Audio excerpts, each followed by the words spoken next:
Maybe you can tell us the experience in other countries. You were mentioning that there are some countries that have actually responded better to this fever, no? Yes. Maybe you can cite maybe one or two.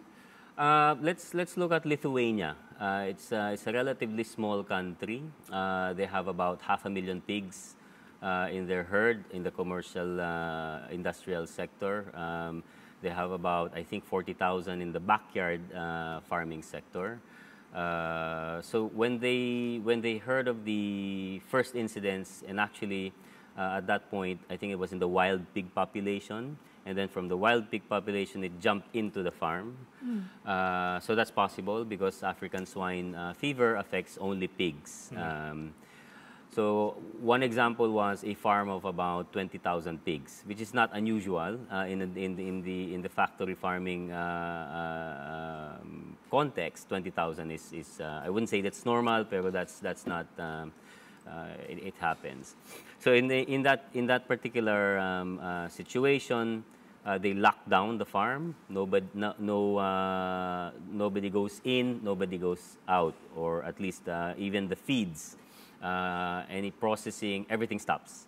There is a coordination with the police to be able to control movement of people and materials in and out of the farm, and they acted really quickly.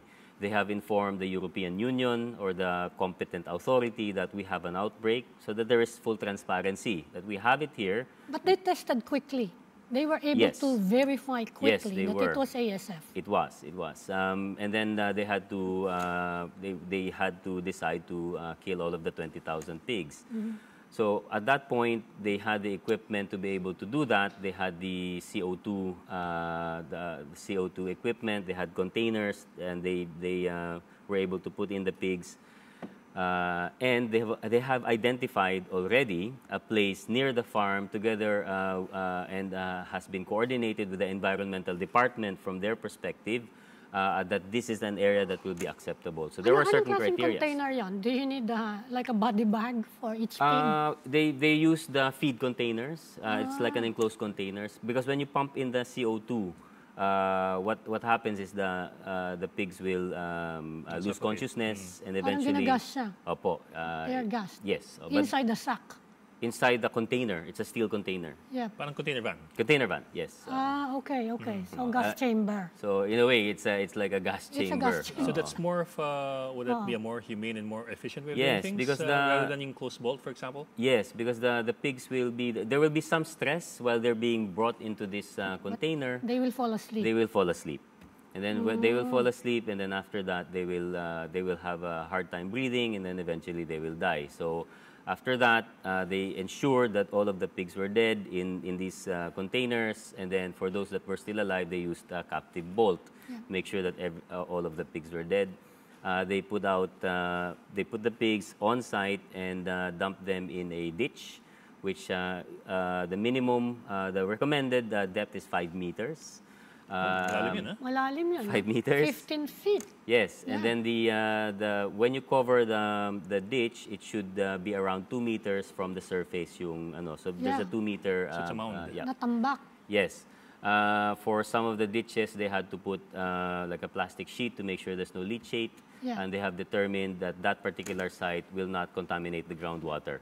And how far from the groundwater is it supposed to be, yung dumping There should not be any contact with the groundwater, especially if the water will be used for either domestic purposes, or there will be a draw out of that water for commercial, industrial, or backyard purposes. A small amount of the virus that will be used for the pigs to drink will now create another outbreak. But how far should it be from, for example, a river channel, or an estero, or a canal, or a creek? Well, we've seen we've heard some complaints that some of the pigs were buried not too far. I'm not saying adjacent to, but not too far from a creek. Well, that's the reason why it's important to have appropriate coordination with the local authorities, and those areas should be predetermined as much as possible. And if an outbreak is happening and there is culling going on, then various government agencies should be involved. Hydrology should be established. Will there be leachate? Will there be contamination of groundwater, so on and so forth? There's a lot of considerations. That's why we will see that if we are not prepared, we will exacerbate the situation by trying to control this quickly, which we should. But if we are ill-prepared, then we might be inadvertently making the situation worse.